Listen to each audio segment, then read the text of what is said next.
नमस्कार शेतकरी बंधूंनो, ज्ञानेश्वर चिकणे. आज आहे 22 जून 2026.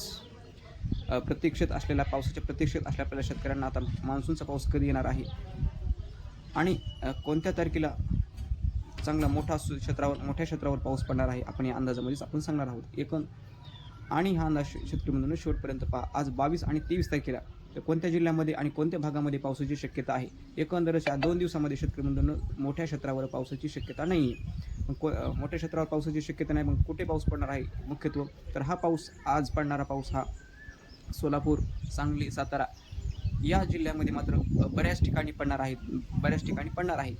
आणि लातूर, धाराशिव तसेच नांदेड या जिल्ह्यामध्ये देखील पाऊस 2 दिवसामध्ये बऱ्याच ठिकाणी पडणार. पण सर्वदूर सर्वदूर क्षेत्रावर पाऊस पडणार नाही या 2 दिवसामध्ये देखील या जिल्ह्यामध्ये. आणि विदर्भामध्ये म्हणजे पूर्व विदर्भामध्ये नागपूर, भंडारा, गोंदिया, चंद्रपूर या जिल्ह्यामध्ये देखील बऱ्याच ठिकाणी पाऊस पडणार आहे या 2 दिवसामध्ये, आज आणि उद्या. पण सर्वदूर मोठ्या क्षेत्रावर याचा अर्थ जवळपास 80 ते 90% भूभाग तरी व्यापला पाहिजे. त्यांनी 90% तरी भूभाग व्यापला पाहिजे. तसा पाऊस अजून या 2 दिवसामध्ये तरी नाही आहे. तसेच आता परभणी जिल्ह्यामध्ये अत्यंत पाऊस शेतकरी कमी आहे. परभणी जिल्ह्यामध्ये देखील या 2 दिवसामध्ये मोठ्या क्षेत्रावर पावसाची शक्यता नाही. फक्त तुरळक एखाद 2-3 भाग परभणीचे घेऊ शकतो. 2-3 तालुक्यामध्ये थोडासा पाऊस पडू शकतो. तोही हलक्या त्या स्वरूपामध्ये म्हणजेच शेलू, जिंतूर किंवा पूर्णा या भागामध्ये पावसाची शक्यता आहे. आणि जरी आला असता तो थोडासा मध्ये काही भागामध्ये, पण बराच भाग हा पावसाविना 2 दिवसामध्ये राहील.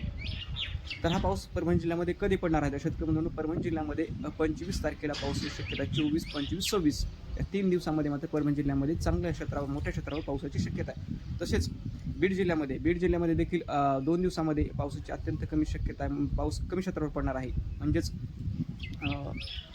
2-3 तालुक्यामध्येच, आणि त्या 2-3 तालुक्यामध्येच कमी क्षेत्रावर पाऊस पडणार आहे एकंदरच. तर त्यामध्ये बीड जिल्ह्याचा जो डोंगरपट्टा आहे त्यामध्ये बीडचा आष्टीक या भागामध्ये पडण्याची शक्यता आहे. तर उर्वरित भागामध्ये हा पाऊस थोडासा कमीच राहणार. पण 2 दिवसाच्या नंतर मात्र 24 पासून पुढे 24, 25, 26 तारखेला मात्र बीड जिल्ह्यामध्ये देखील बऱ्याच ठिकाणी पाऊस पडणार. तसेच छत्रपती संभाजीनगर जिल्ह्यामध्ये देखील 2 दिवसामध्ये कमी क्षेत्रावर पाऊस पडणार आहे. तुरळकच पाऊस पडणार आहे. म्हणजे 2-3 ठिकाणीच पावसाची शक्यता आहे छत्रपती संभाजीनगर, जालना जिल्हा या भागामध्ये. पण 24 आणि 25, 26 तारखेला एकंदर 25 आणि 26 तारखेला मात्र जालना जिल्ह्यामध्ये मात्र बऱ्याच ठिकाणी किंबहुना मोठ्या क्षेत्रावर पावसाची शक्यता आहे. तसेच हिंगोली जिल्ह्यामध्ये देखील पावसाची शक्यता जी आहे ती कमी आहे ह्या 2 दिवसामध्ये. मात्र 25 आणि 26 तारखेला मात्र मोठ्या क्षेत्रावर पावसाची शक्यता आहे. तसेच बुलढाणा, अमरावती, अकोला, वाशिम या जिल्ह्यामध्ये ह्या 2 दिवसामध्ये तुरळकच ठिकाणी पावसाची शक्यता शेतकऱ्यांना. म्हणजेच 22 आणि 23 तारखेला. मात्र 25 आणि 26 तारखेला मात्र बुलढाणा, अकोला या जिल्ह्यामध्ये मात्र चांगल्या मोठ्या क्षेत्रावर पावसाची शक्यता आहे. तसेच आता खानदेश म्हणजेच जळगाव, धुळे, नंदुरबार या जिल्ह्यामध्ये या 2 दिवसामध्ये पावसाची शक्यता आहे, पण कमी क्षेत्रावर आहे. त्यामध्ये विरळ स्वरूपामध्येच पावसाची शक्यता आहे. मेघगर्जनेसह पाऊस पडेल. मात्र 2 दिवसाच्या नंतर म्हणजेच 25 तारखेपासून 25, 26, 27 तारखेला मात्र या भागामध्ये देखील चांगल्या मोठ्या क्षेत्रावर पावसाची शक्यता आहे. तसेच कोकणामध्ये मात्र आजपासूनच पावसाची चांगल्या स्वरूपामध्ये आणि मोठ्या क्षेत्रावर पावसाची शक्यता आहे कोकणामध्ये. कोकणाचा भाग जर वगळला ह्या 2 दिवसामध्ये, आणि कोकण आणि पूर्व विदर्भ, नागपुरी भाग ह्या 2 दिवसामध्ये, हा 2 भाग जर वगळले तर मोठ्या क्षेत्रावर पावसाची शक्यता नाही आहे. तर कोकणामध्ये मात्र पावसाची मोठ्या क्षेत्रावर देखील पावसाची शक्यता आहे या 2 दिवसामध्ये.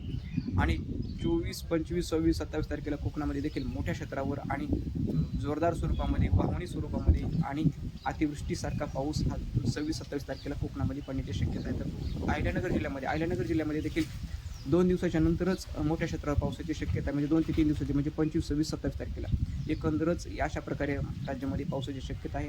या 2 दिवसामध्ये मात्र कमीच पाऊस पडणार आहे शेतकऱ्यांना, पण कमी पाऊस राहणार आहे या 2 दिवसामध्ये. क्षेत्राने कमी पडणार. मात्र 2 दिवसाच्या नंतर, 2 ते 3 दिवसाच्या नंतर मात्र चांगला पाऊस पडणार आहे. तर हा झाला आपला शेतकऱ्यांना अंदाज. धन्यवाद.